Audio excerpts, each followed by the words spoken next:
This is Real News Media TV, coverage you can trust. Please like, share, subscribe, and hit the notification bell. Select all for daily news updates.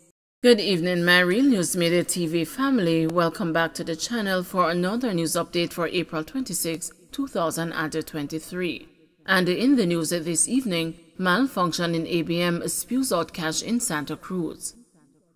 The National Commercial Bank has confirmed reports reaching the news that an automated banking machine malfunctioned, spewing out cash in Santa Cruz on Tuesday night. Sources told the news that late Tuesday night, when the ABM malfunctioned, people took advantage of the windfall by hurriedly grabbing cash that was coming from the machine. NCB in a statement said the malfunction was due to a manual error and the machine was taken offline.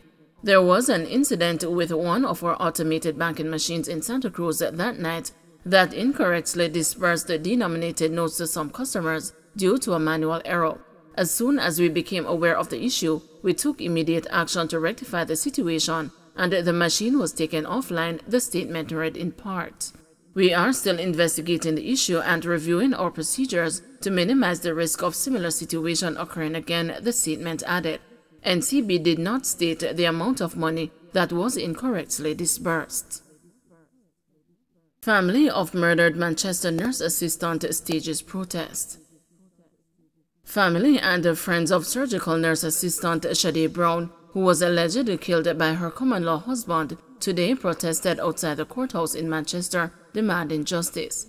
29-year-old taxi driver Kevin Leslie, otherwise called the Nice, who is charged with murder, was further remanded today when he appeared before the Manchester Parish Court.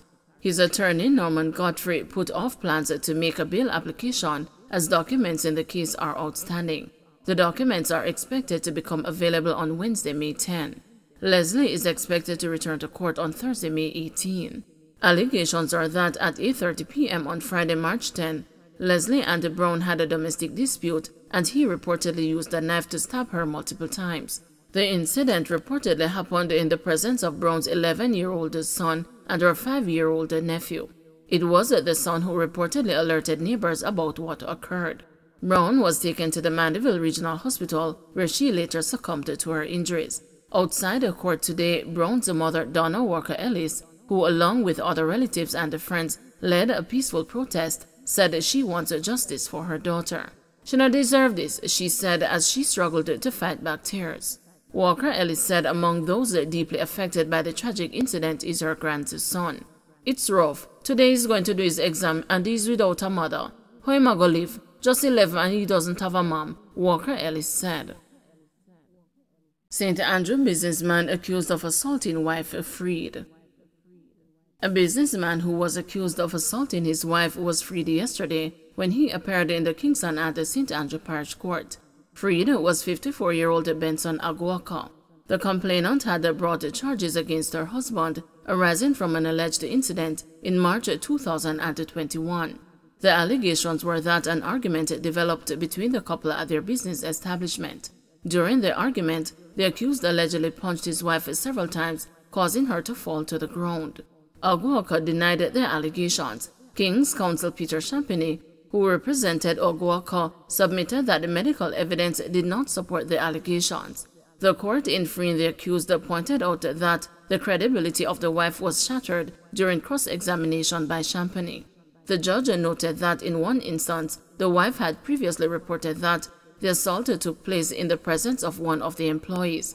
However, when challenged under cross-examination, she said the employee was at work but was not actually present during the alleged incident. The employee testified that she was present during the argument between the couple, but no assault took place. Clarendon 20-year-old pleads guilty to murder of vendor.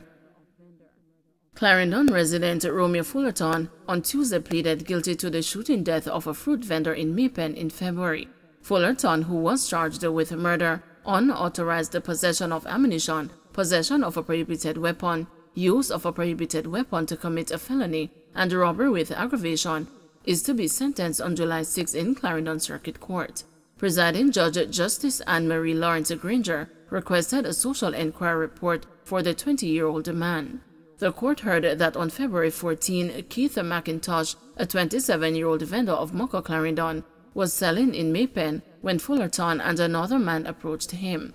Following a brief conversation, Fullerton brandished a firearm and shot at McIntosh multiple times. Fullerton stole a bag from McIntosh and escaped. An investigation was conducted, which resulted in Fullerton being arrested and charged. Security guard in Slickiana murder case to get trial date.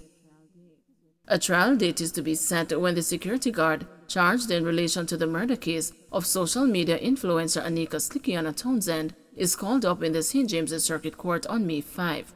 The case against Rohan Rose, who is charged with misprision of a felony, was today mentioned in court. Misprision of a felony is when someone knows a felony has been committed but fails to inform the authorities. Bail was further extended by presiding High Court Justice Judith Pusey. Rose was arrested and charged on November 4 last year on allegations that he failed to inform the police that Rashawn Patterson, the man charged with Townsend's murder, had confessed to him about killing the woman.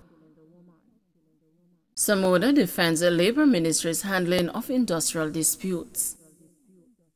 Minister of Labour and Social Security Carl Samuda today defended the work of his ministry and dismissed the criticisms. Minister Samuda and the ministry have been heavily criticized for what many say is a failure to intervene in industrial disputes and to act on behalf of workers. During his sectoral debate presentation in the House of Representatives this afternoon, Mr. Samuda insisted that the ministry has been responding to the claims of the workers and their unions.